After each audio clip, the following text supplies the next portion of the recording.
Boa noite a todos. Sejamos todos bem-vindos, encarnados e desencarnados.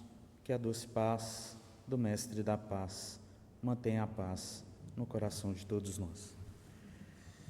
Em conformidade com o tema que a nossa oradora vai trazer para nós hoje, do capítulo 5 do Evangelho segundo o Espiritismo, Bem-aventurados os aflitos, item 3, Justiça das aflições. As compensações que Jesus promete aos aflitos da terra só podem realizar-se na vida futura.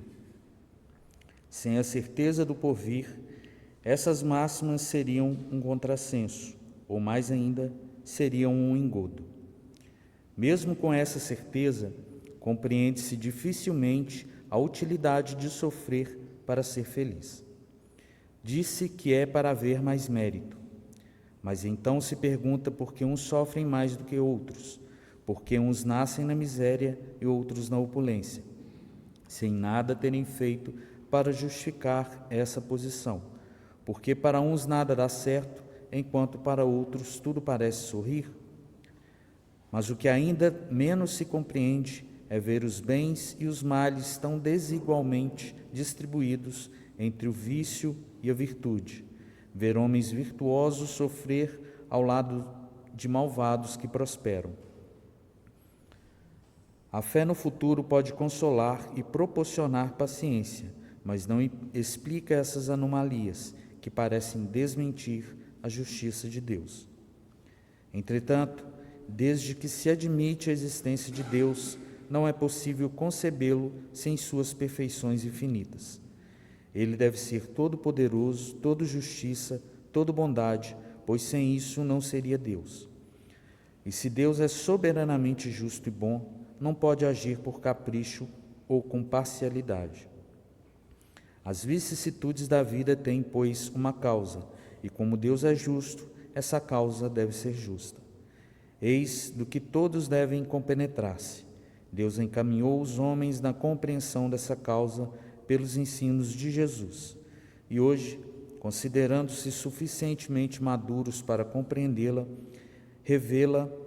revela-a por completo através do Espiritismo, ou seja, pela voz dos Espíritos.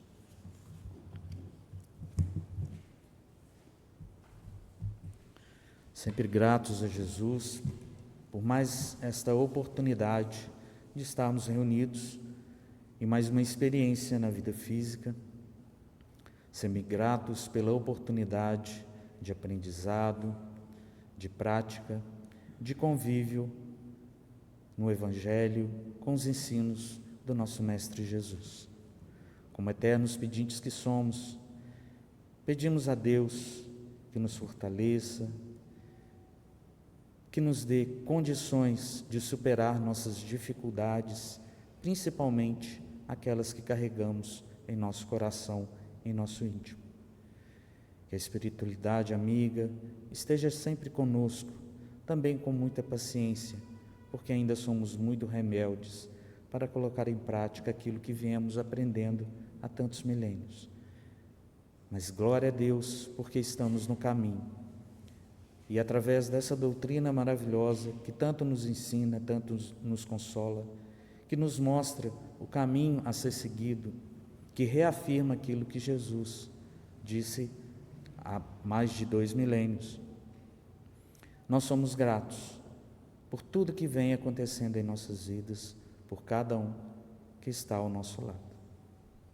Pedimos a Deus, a espiritualidade, que cuida desta casa, que ampare, que dê sustentação, que dê luz à nossa oradora, querida Dona Ana. Dona Ana, por favor.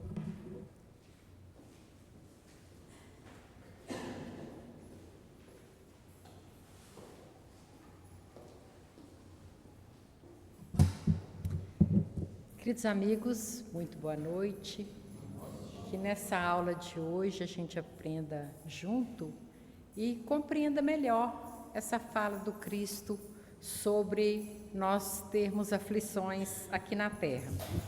E já vou adiantando, quem não tem, procure ter, não é para ler de vez em quando, é para de vez em quando estar estudando esse livro que chama Encontro com a Paz e a Saúde, do Divaldo, na parceria com a Joana. Aliás, tem que ter mais respeito para falar dela, né? Nossa mestra Joana de Ângeles. Então, hoje, meus irmãos, a gente vai trazer reflexão, aflições no mundo, não é aflições do mundo.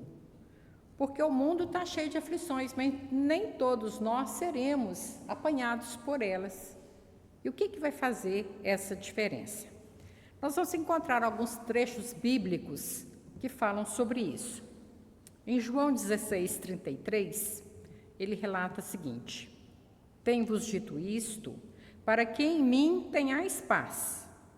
No mundo tereis aflições, mas tende bom ânimo, eu venci o mundo. Ou seja, nem tudo aquilo que está no mundo, por mais difícil que seja, por mais impeditivo que seja, não tem que nos subjugar. Nós somos do tamanho da nossa fé. Ainda João 15:19, Jesus diz o seguinte: se fosseis do mundo, o mundo amaria o que era seu, mas, porque não sois do mundo, antes eu vos selecionei do mundo, por isso é que o mundo vos aborrece. Uma outra reflexão interessante para nós.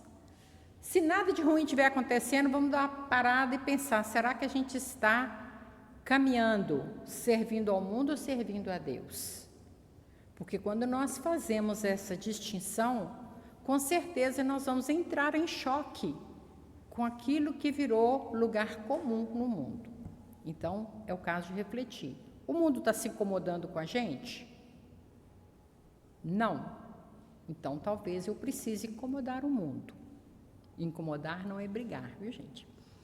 Ainda em João 17:15, vamos encontrar Jesus conversando com seus discípulos e eles já prevendo que haveria dores e aflições com a partida do Cristo, que Jesus estava preparando eles para isso. Ele falou: Pai, não vos peço que os tireis do mundo, mas que os guardeis do mal. Diferença primordial. Como partiram do mundo os discípulos de Jesus? Quem sofreu menos foi João, se a gente pode dizer sofreu menos, porque até dentro de um pote de azeite quente ele foi colocado, né? Mas foi ele que não foi assassinado. Ele morreu, já bem velhinho, de morte natural. Os demais, teve gente que foi crucificado, teve gente que foi esquartejado, teve gente que foi lançado da torre. Mas, como disse Pedro, depois do mestre, martírios são troféus. Se depois do mestre, martírios são troféus, e nós estamos incomodados com os pequenos, com as pequenas inquietações, quando o mundo nos diz o seguinte: eu até gosto da Ana, mas ela mexe com essas coisas, e esse mexe com essas coisas, fala assim, mas como assim que mexe com essas coisas? Depois do mestre, martírios são troféus, e isso nem chega perto do que seja martírio. Então, aceitemos esses incômodos que nós oferecemos ao mundo, porque isto mostra que nós temos uma rota diferente. Mas aí nós vamos no capítulo 6 do Evangelho segundo o Espiritismo, o Cristo Consolador. O Espírito de Verdade, a gente vai pegar só um trechinho, ele diz assim: venho como outrora, as ovelhas desgarradas de Israel, escutai-me. Eis que do além-túmulo, que julgáveis o nada, vozes vos clamam. Irmãos, nada perece. Jesus é o vencedor do mal. Sede vós vencedores da impiedade ou da iniquidade. Isso foi em 1860. Eram os primeiros movimentos da doutrina espírita nem todos os livros tinham sido ainda editados, mas já haviam alguns movimentos importantes. E os Espíritos nos alertando: muda a rota, senão vocês vão continuar andando em círculos que não leva a lugar nenhum.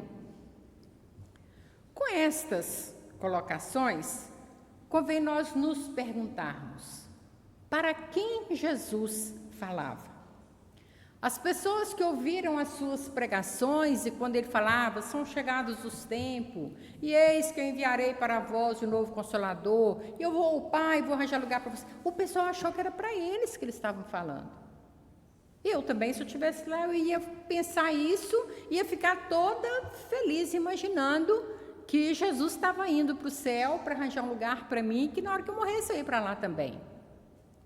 Entretanto, o tempo passou, os séculos se dobraram, e nós ouvimos ainda essa oferta, esse convite, como sendo para nós.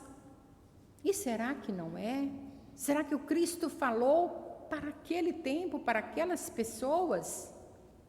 Mas eu entendo que a sua voz ainda ressoa no tempo, no espaço e nos nossos corações. E se assim é, convém nós prestarmos muita atenção na sua mensagem. No mundo tereis aflição. E ele disse ainda que nenhuma das ovelhas que o Pai lhe concedeu, que o Pai lhe entregou para cuidar, se perderia. Ele falou: nenhuma das ovelhas do meu aprisco se perderá. Se o tempo passou para aquelas pessoas, Jesus não voltou naquele tempo, a doutrina espírita nos fala de reencarnação, então nós estamos vindo e voltando desde então. Nós também, com certeza, sendo ovelhas do seu aprisco, não nos perderemos. Então, essas aflições que são temporais, como na leitura que o Washington falou assim: mas será que a gente vai sofrer aqui para ser feliz? Vale a pena sofrer, já que uns sofrem tanto, outros parece que não sofrem nada? Eu digo parece porque nós não estamos no coração das pessoas. Às vezes aquele que está sorrindo para a gente tem um espinho cravado no peito, mas consegue ainda assim superar as próprias dores e nos consolar com seus sorrisos. Então, como terceira revelação, vem a doutrina espírita abrir os portais do mundo espiritual, trazendo novos olhares, esperança, novos ângulos, para nós analisarmos isso aí, mostrando então um jeito novo de caminhar em direção ao Supremo Senhor. Quando eu fiz a reflexão, lembrei do poeta amazonense Tiago de Mello, que numa das suas poesias ele falou assim: não, eu não trago um caminho novo, o que eu tenho de novo é o jeito de caminhar. Então, quando nós olhamos para trás, vendo o judaísmo, o cristianismo e tantos outros ismos aí, e o espiritismo está fazendo o quê? Está trazendo um novo caminho? O caminho é o mesmo, o caminho é Jesus. O que nós temos de novo é o jeito de caminhar. Nós queremos caminhar para um Cristo de braços abertos, mas não pregado numa cruz. Um Cristo vivo, um Cristo amoroso que está de braço aberto para nos receber num grande abraço e que nos levará a grandes conquistas. E Jesus disse o seguinte: aquele que quiser ir ao Pai, que o faça através de mim, que sou caminho, verdade e vida. A gente trouxe uma leitura desse livro também, que abre para a gente uma porta interessante. Aí eu estou falando de ovelha, de pastor, eu me lembrei de uma fábula, não sei nem quem é que me contou isso a primeira vez, mas ela é interessante para a gente.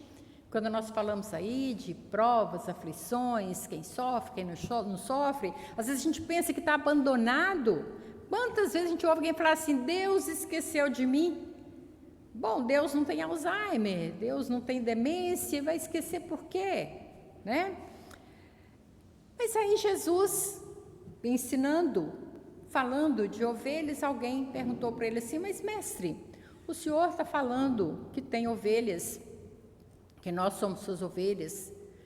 E se acontecer de uma das ovelhas fugir do rebanho, como é que o senhor faz? Aí ele disse: olha, eu guardo as ovelhas em segurança e vou atrás daquela que fugiu.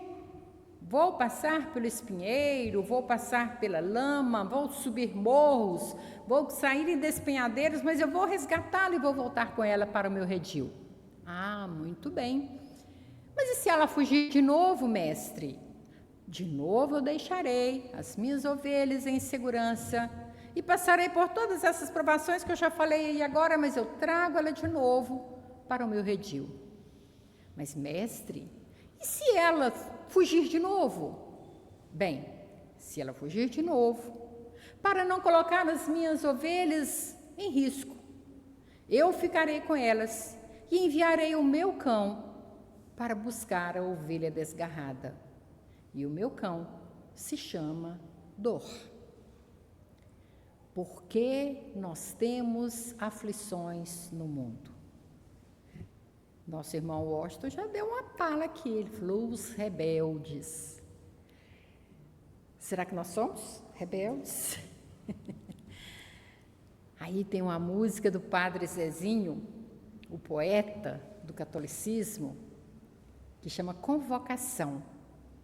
Um trechinho dela fala assim: se ouvires a voz de Deus, chamando sem cessar, se ouvires a voz do mundo, querendo te enganar, a decisão é tua.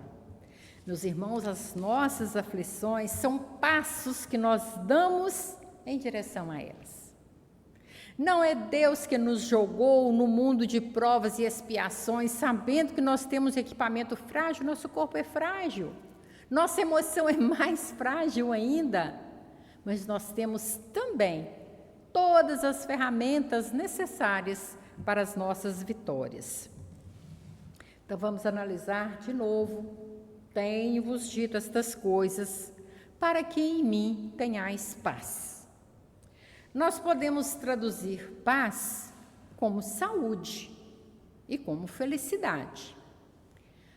Em 1948, a Organização Mundial de Saúde definiu o que é saúde: estado completo de bem-estar físico, mental e social.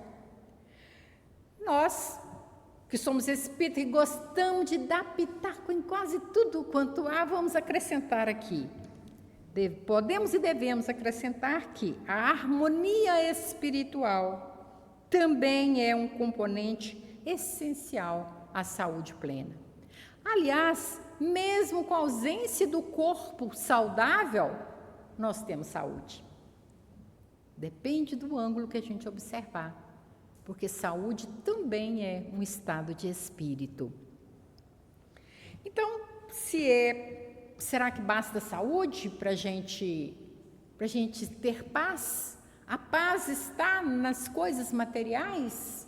A paz está na ausência de problemas? Vamos ver então felicidade.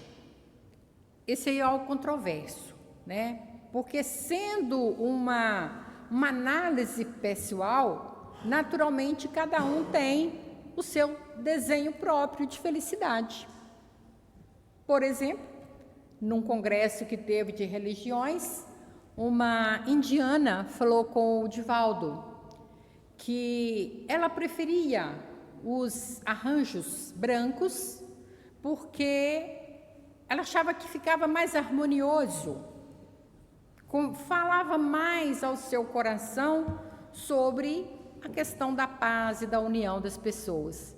Mas ela percebeu que havia muita alegria nos ramalhetes coloridos que os trópicos nos proporcionam, né? Hoje, quando se vê um banquete que tem normalmente você não vê o arranjo de uma cor só, cores variadas, porque isso imprime alegria, a alegria também transmite paz.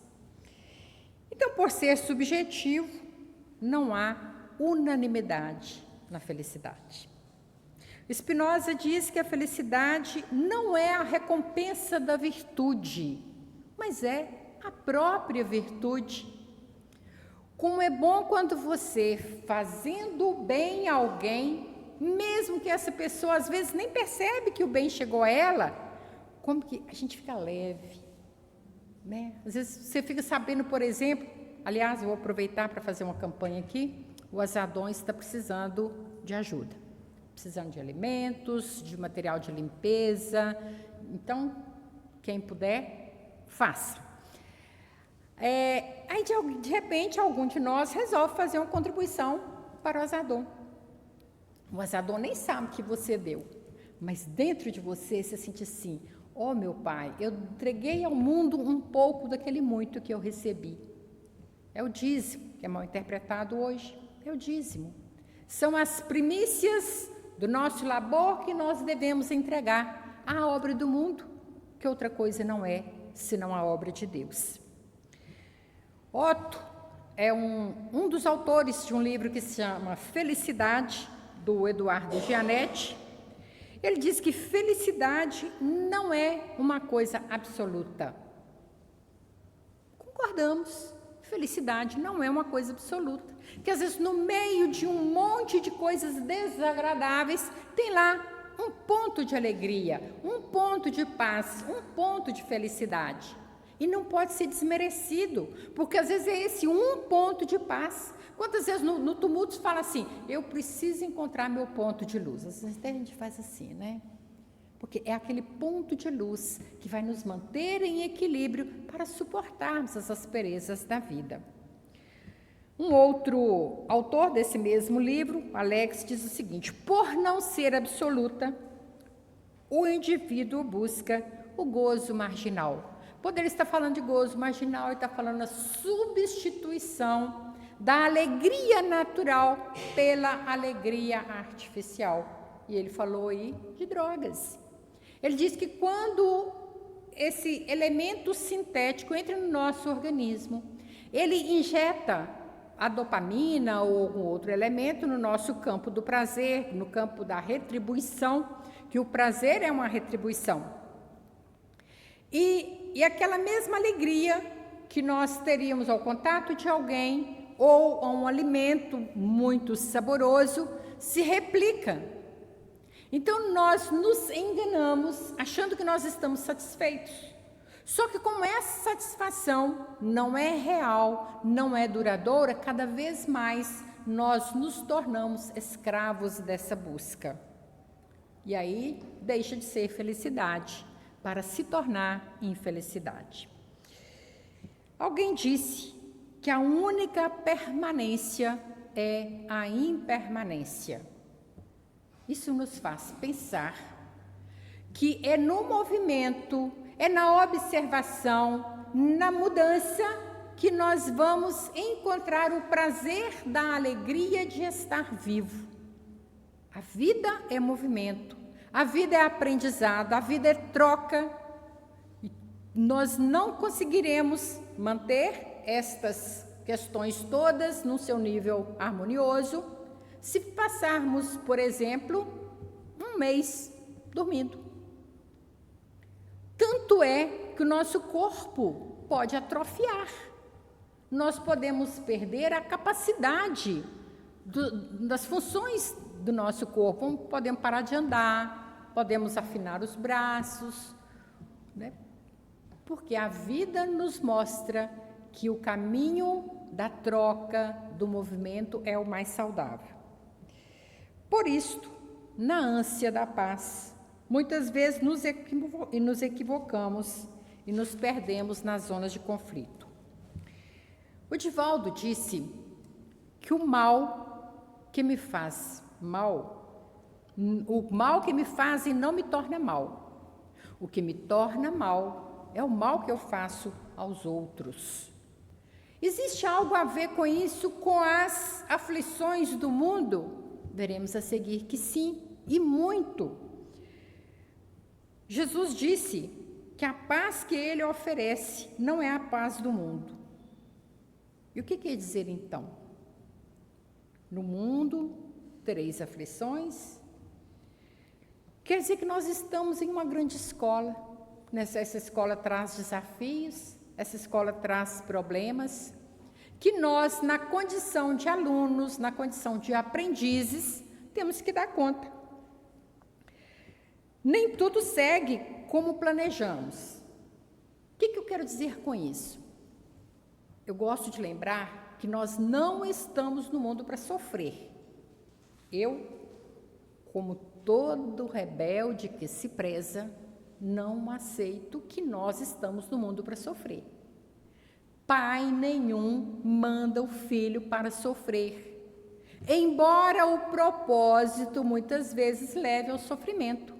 E se Deus é meu Pai, é meu Criador, eu sou a obra-prima do seu coração, por que Ele me mandaria aqui para sofrer? Mas Ele me manda para aprender. Mas por que então que eu sofro? O que a gente combina lá no mundo espiritual, gente?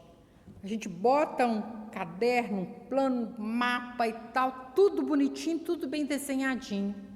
Aí a gente chega aqui, a gente muda. Se ouves a voz de Deus chamando sem cessar, se ouves a voz do mundo querendo te enganar, a decisão é tua. 2 espíritos que viriam à Terra, um na condição de homem, outro na condição de mulher, tinham um planejamento espiritual parecido. Eles tinham responsabilidades no campo da educação. Então, para se ajudarem, eles viriam, o homem viria primeiro, a mulher viria depois. Na juventude eles se encontrariam, se casariam, e um tanto mais à frente eles fundariam uma escola de bons propósitos. Reencarnaram como propósito. Quando o rapaz seria um pedreiro e a moça seria uma costureira. Aí, quando ele já tinha seus 16, 17 anos, já começando a trabalhar, porque quem vem na condição mais na base da sociedade, normalmente tem que trabalhar mais cedo. E ele gostou da ideia de ter dinheiro, aquele dinheiro era para ele. Aí ele começou a também fazer uns passeios, foi para um baile. E quando ele tinha seus 18, 19 anos, lá no baile, a bebida, ele acabou se envolvendo com uma moça e teve que se casar com ela. Mas tinha uma outra com a qual ele deveria se encontrar mais ou menos nessa época. O que aconteceu com isso? Os planos tiveram que mudar. Mudou, aí a vida desse rapaz foi mais difícil, porque a moça com que ele se envolveu não tinha os mesmos planos que ele. Enfrentaram lutas difíceis. E lá, pelos seus 30 anos, ele pensava assim, essa não é a vida que eu queria. Não era mesmo. Essa não é a vida que eu pedi a Deus. Não era mesmo. Mas, deixando-se envolver pelos enganos do mundo, ouves a voz do mundo querendo te enganar, a decisão é tua. Então, quando ele vai lá pelos seus 50 anos, que ele vem a desencarnar, sem ter feito o plano educacional, a sua companheira, como ele não estava no ponto onde ele deveria para servir de apoio para ela, também seguiu a vida. E às vezes a gente pensa, por que a minha vida não é o meu sonho? Porque nós, pelo nosso livre-arbítrio, pela nossa infantilidade diante dos apelos do mundo, muitas vezes tomamos decisões que não estavam nos planos dos nossos orientadores. Então, nós viemos para aprender e os rebeldes talvez tenham que ser disciplinados no processo, mas os obedientes não. Entretanto, os obedientes muitas vezes vão caminhar lado a lado com os rebeldes para servir de exemplo para eles, para amenizar seu sofrimento, para dificultar a sua dor. Como nos lembrou o nosso amigo Geraldo Lemos, aqui, Geraldo Leite, essa questão do sofrimento, das aflições, não é uma ameaça. É semelhante a uma mãe que envia o seu filho para realizar uma tarefa, às vezes a gente precisa, a gente que tem um filho, às vezes 8, 9 anos, e precisa que ele vá, por exemplo, à padaria. Meu filho, você vai na padaria comprar o pão. A padaria fica um pouco longe para comprar o pão e precisa levar dinheiro. E ele estando com o dinheiro, pode ser que alguém veja que ele está com o dinheiro e se isso se transforme para ele no desafio para cumprir a tarefa. E a mãe vai falar o quê? Toma cuidado, meu filho. Não pega atalho. Tem perigo. Mas olhe direito. Embora seja o único caminho e apresente perigos, eu já passei por ele e sei que você também consegue. Vai com calma e lembra do que eu te falei. Eu estou contando com você. Não é assim que nós, mães, falamos com os nossos filhos? Quando nós temos que entregar uma tarefa, às vezes até mais velho. Tem que ir para um outro estado, tem que ir para um outro país. A gente fala assim, olha, está lembrando o que a gente já conversou até agora? A vida tem desafios, o mundo tem desafios, mas lembra o que a gente já falou. Não se entregue à devassidão. Lembra quem você é, para que você vá e volte inteiro. Então, dessa forma, é o que Jesus está falando. Olha, no mundo tem aflição, mas eu estive lá, eu venci. Então, vocês também podem vencer. Então, nós teremos aflições por causa da iniquidade. É que a gente falou quando o Divaldo fala, né? O que me faz mal, não é o mal que me fazem, é o mal que eu faço para os outros. Mateus afirma o seguinte: e por se multiplicarem as iniquidades, o amor de muitos esfriará. E quando o amor esfria, a insensibilidade aparece. E que são as iniquidades? Ações, comportamentos ou estruturas marcadas por grave injustiça, falta de equidade, perversidade ou violação da moral e da lei, impiedade, maldade, perversidade, corrupção, arbitrariedade, dissimulação. Dissimulação é a nossa tão conhecida mentira, o engano, o engodo, tudo isso é iniquidade. E quando nós aceitamos a iniquidade como um comportamento nosso, o que nós podemos esperar na colheita dessa safra? Quem vence as iniquidades quebra o elo com as aflições internas e externas. Mas se eu abandono esse caminho cheio de impiedade, de devassidão, de desamor, com certeza eu não vou ter que colher o fruto disso. Concordam? Ou eu estou falando bobagem? Ou o ensinamento do Cristo é pela metade? Ou os Espíritos estão falando para a gente algo que não faz sentido?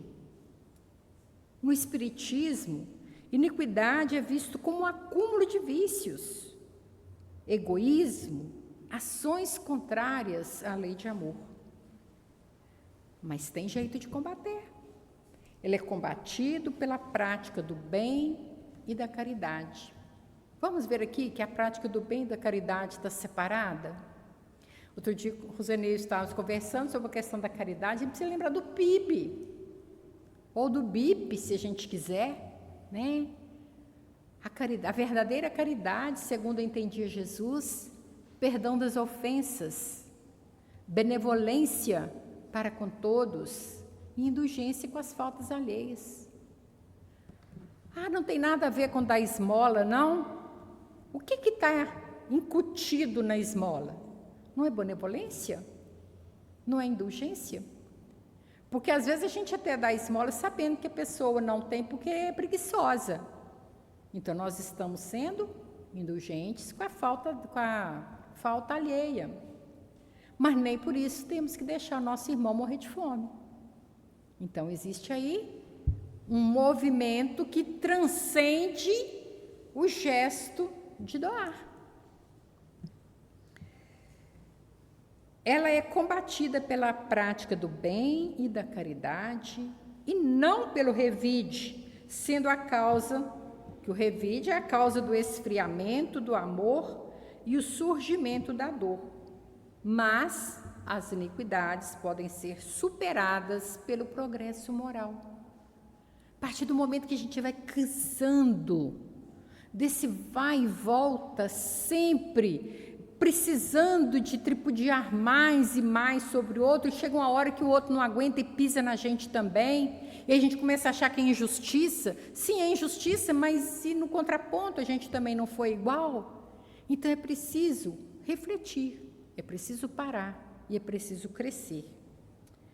Por causa das nossas quedas, a própria consciência nos constrange à quitação através de experiências dolorosas. É onde a gente vai entrar. Esse livro aqui, eu até estava comentando com o Cesário, que estava difícil para escolher uma coisa que ajudasse a gente aqui, de tão bem que ele nos faz. Porque paz e saúde é ausência de aflições. Como é que nós vamos alcançar isso? Se nós não tratarmos a nossa alma, despojarmos desse homem velho e seguir. Aí, numa das etapas aqui, ele diz o seguinte: a culpa é um dos maiores e mais presentes fatores de aflição para o homem. Vamos ver alguns exemplos? Judas.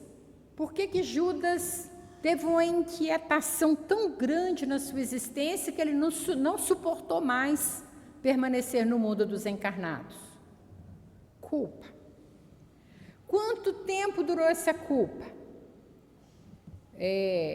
Eu não me lembro bem quando é que Joana d'Arc esteve entre nós, mas não tem tanto tempo assim.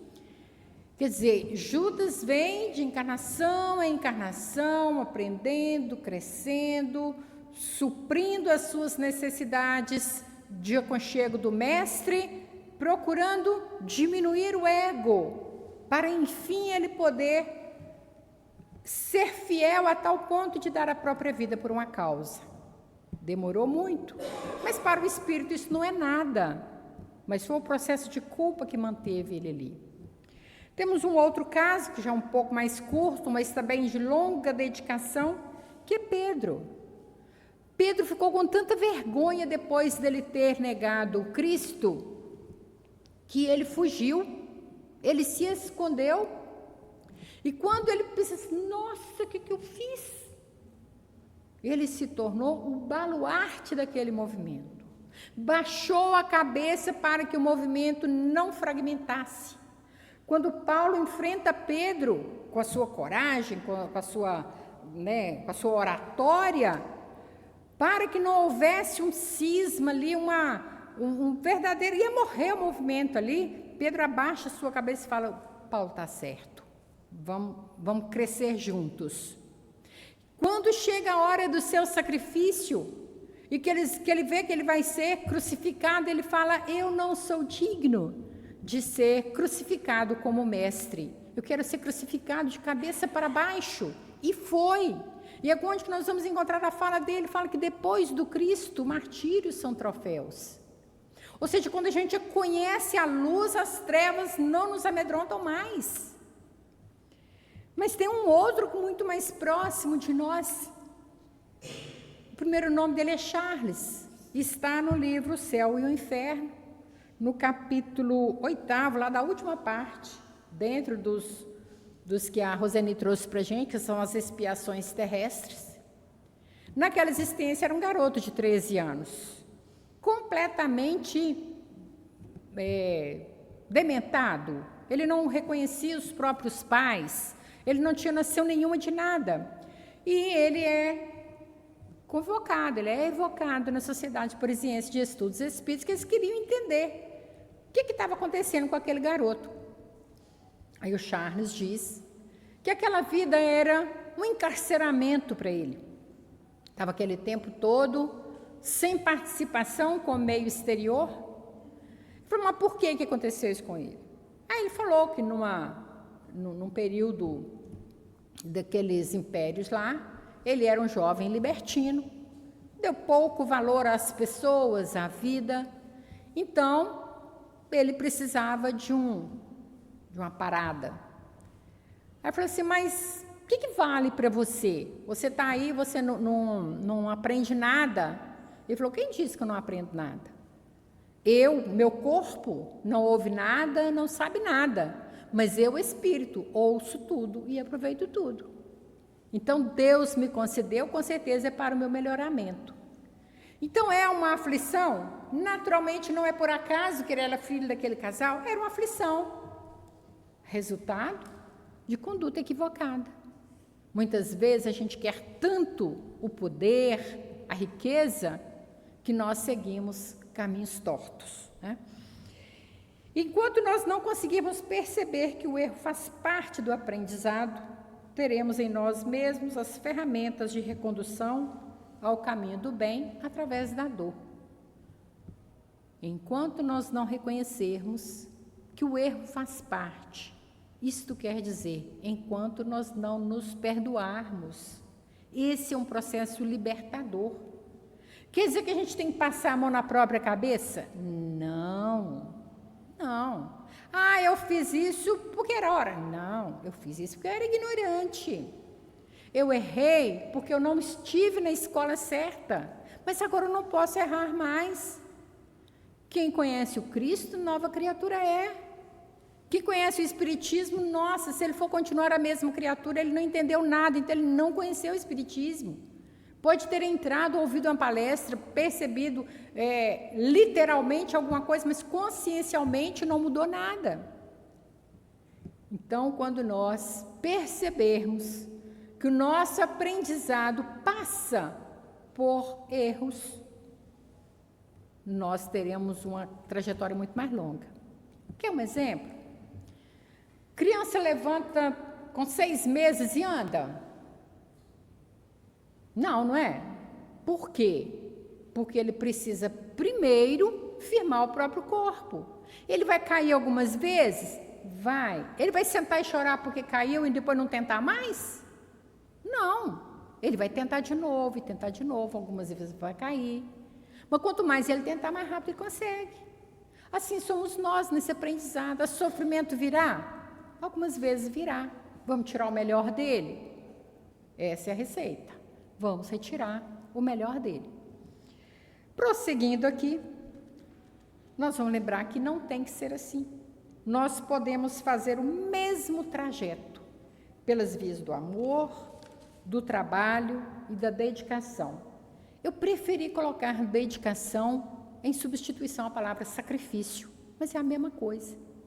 Quando nós nos sacrificamos por alguém ou por alguma causa, também nós estamos crescendo e nos afastando das aflições do mundo.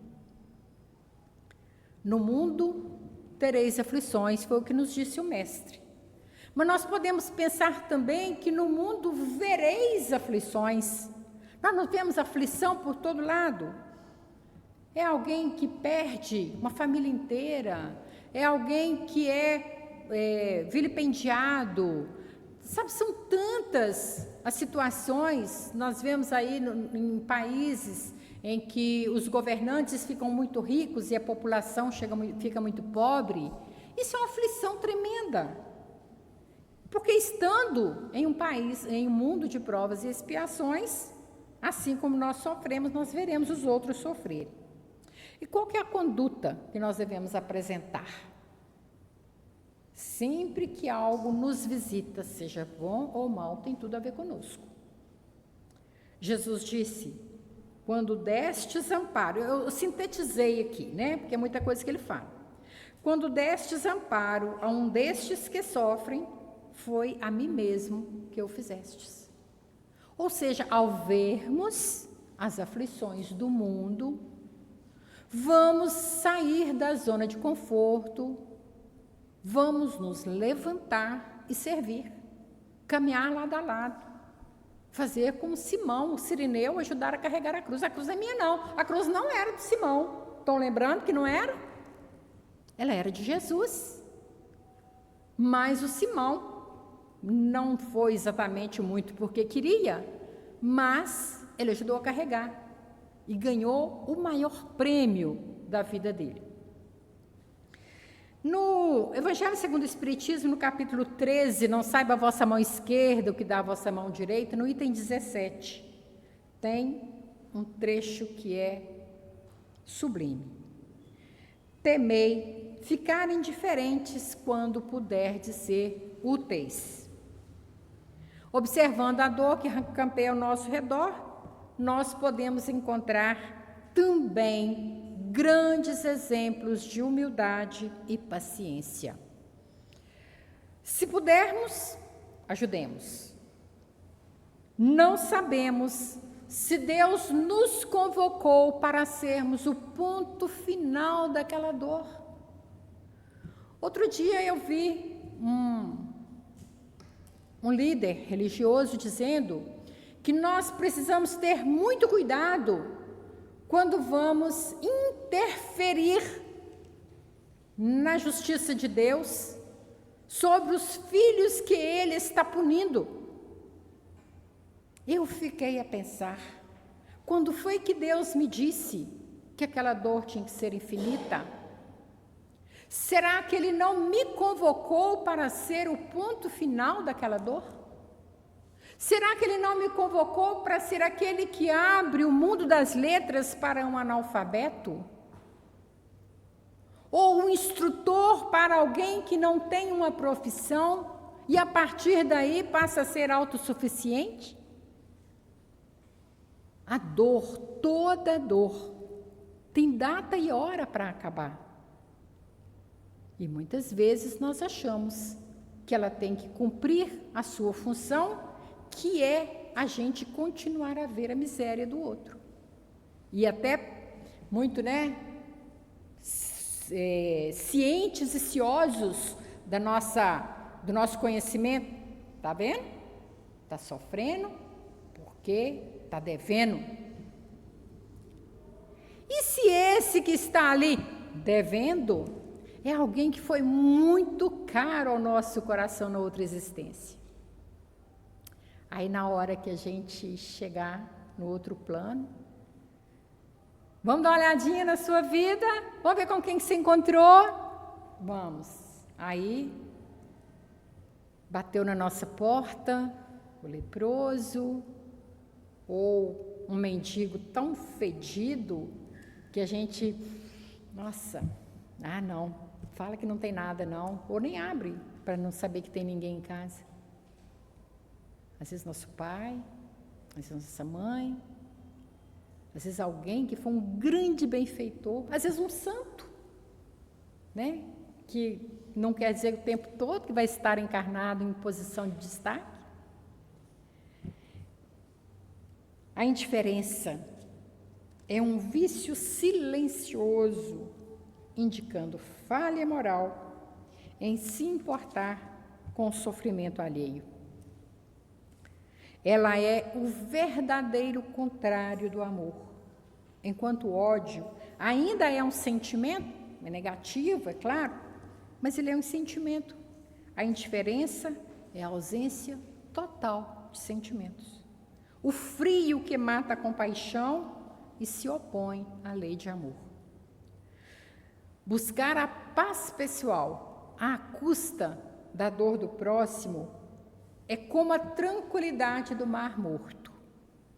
E no fundo do Mar Morto só existe podridão e lama.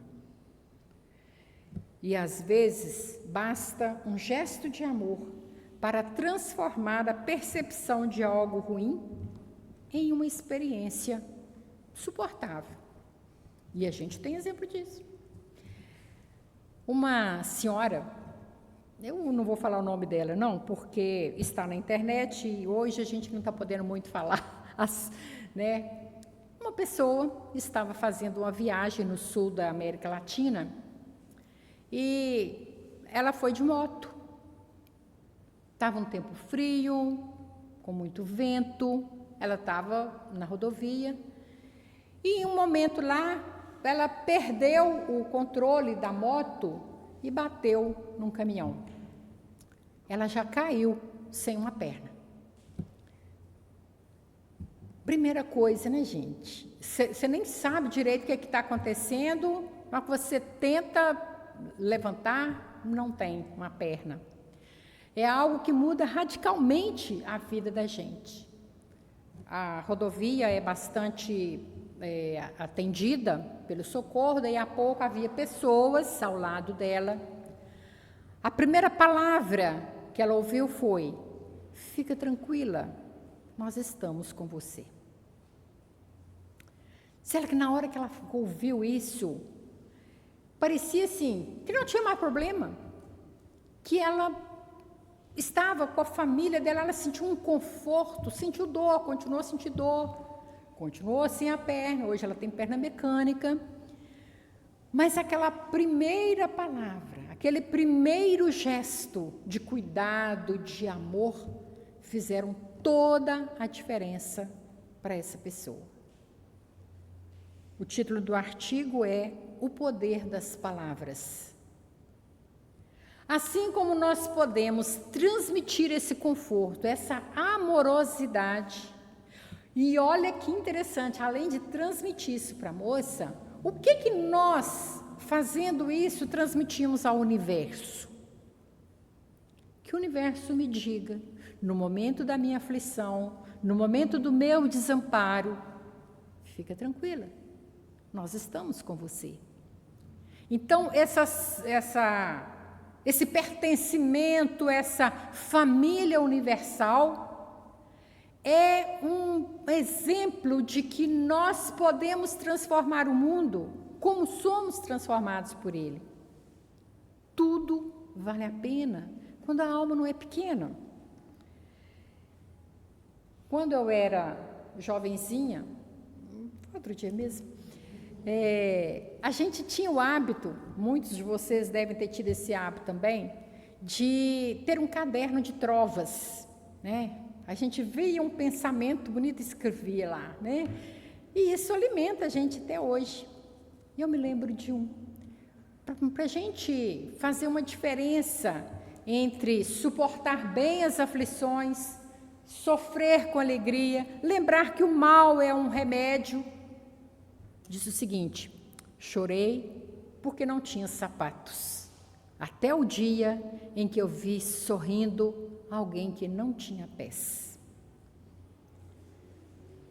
A gente sofre, a gente chora, mas muitas vezes tem alguém em piores condições e dando um show de alegria, de bom ânimo.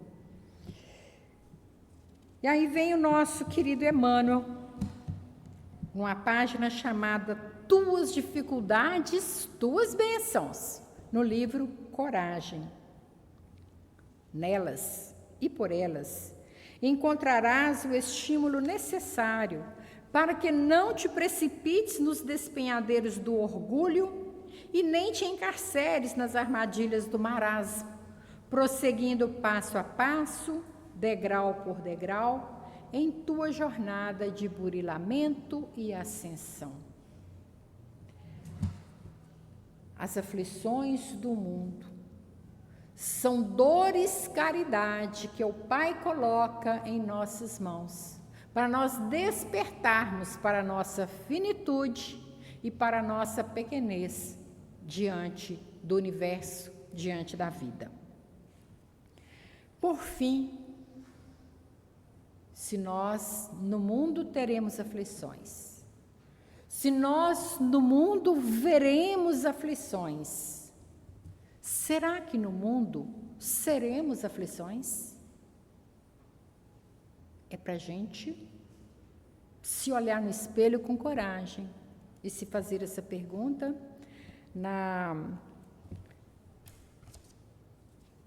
Quem pegou o obstáculo aí, ó, vai ver que, olha, diante dos obstáculos, fazer o melhor e seguir para a frente. Sempre desapontamos alguém e sempre alguém nos desaponta. Então, muitas vezes seremos aflições.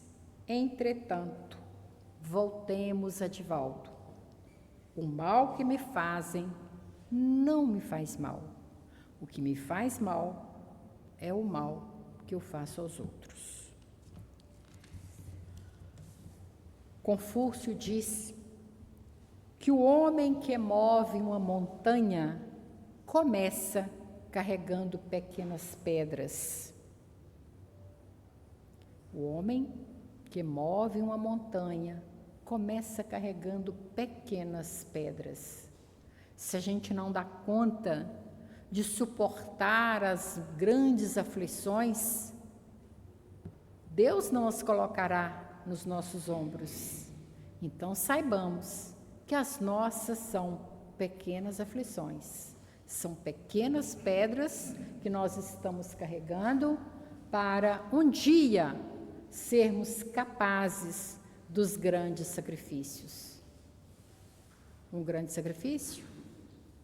O maior espírito que a terra já conheceu partiu daqui, pregado numa cruz, por nossa vontade.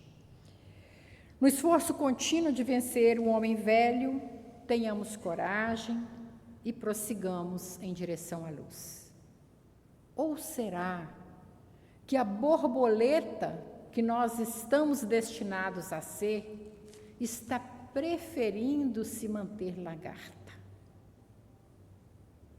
Vamos nos movimentar e partir para o domínio espiritual, que é a nossa lição para encerrar nossa fala. Não estou só, porque o Pai está comigo. Nos transes aflitivos, a criatura demonstra sempre onde se localizam as forças exteriores que lhe subjugam a alma. Nas grandes horas de testemunho, no sofrimento ou na morte, os avarentos clamam pelas posses efêmeras. Os arbitrários exigem a obediência de que se julgam credores. Os supersentimentalistas reclamam o objeto de suas afeições. Jesus, todavia, no campo supremo das últimas horas terrestres, mostra-se absoluto senhor de si mesmo, ensinando-nos a sublime identificação com os propósitos do Pai, como o mais avançado recurso de domínio próprio. Ligado naturalmente às mais diversas forças no dia do Calvário, não se prendeu a nenhuma delas. Atendia ao governo humano lealmente, mas Pilatos não o atemoriza. Respeitava a lei de Moisés, entretanto, Caifás não o impressiona. Amava enternecidamente os discípulos, contudo, as razões afetivas não lhe dominam o coração. Cultivava com admirável devotamento o seu trabalho de instruir e socorrer, curar e consolar. No entanto, a possibilidade de permanecer não lhe seduz o espírito. O ato de Judas não lhe arranca maldições. A ingratidão dos beneficiados não lhe provoca desespero. O pranto das mulheres de Jerusalém não lhe entibia o ânimo forte. O sarcasmo da multidão não lhe quebra o silêncio. A cruz não lhe altera a serenidade. Suspenso no madeiro, roga desculpas para a ignorância do povo. Sua lição de domínio espiritual é profunda, imperecível. Revela a necessidade de sermos nós mesmos nos transes mais escabrosos da vida, de consciência tranquila, elevada à divina justiça e de coração fiel, dirigido pela divina vontade. Que o Pai nos abençoe, nos ilumine e sigamos de ânimo forte, porque as provas estão aí para quem se inscreveu na Escola do Bem.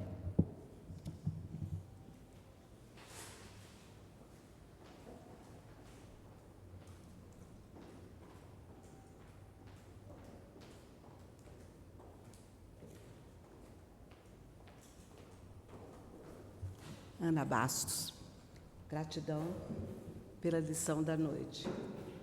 No turbilhão que a humanidade está passando, nessa corrida desenfreada que a gente não sabe aonde vai nos levar, a aula de hoje veio acolher nossos corações.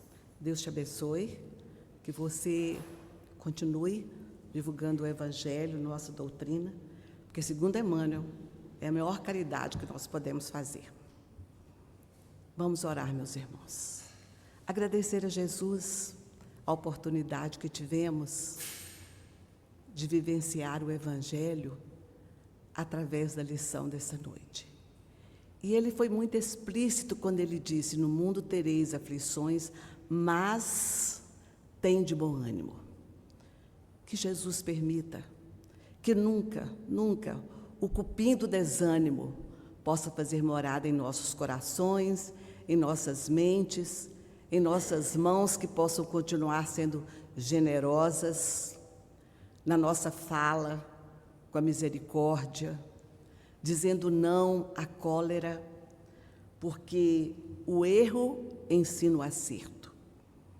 E toda realização é feita pouco a pouco. Não existe milagre na doutrina espírita. Existe sim a fé raciocinada, e que nós possamos cada vez mais, a cada dia, a cada instante, tirar dos nossos corações o que preciso for e não sermos aflições para os outros. Meus discípulos serão conhecidos por muitos se amarem.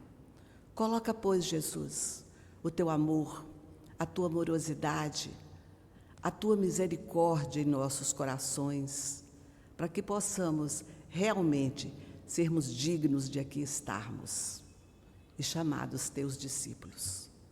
Que essa paz, que essa casa nos oferece, que essa energia que revigora cada célula, cada átomo do nosso corpo físico e do nosso corpo espiritual, possa também ser levada nesse instante, Senhor, àqueles que estiverem sofrendo dores físicas, espirituais ou morais.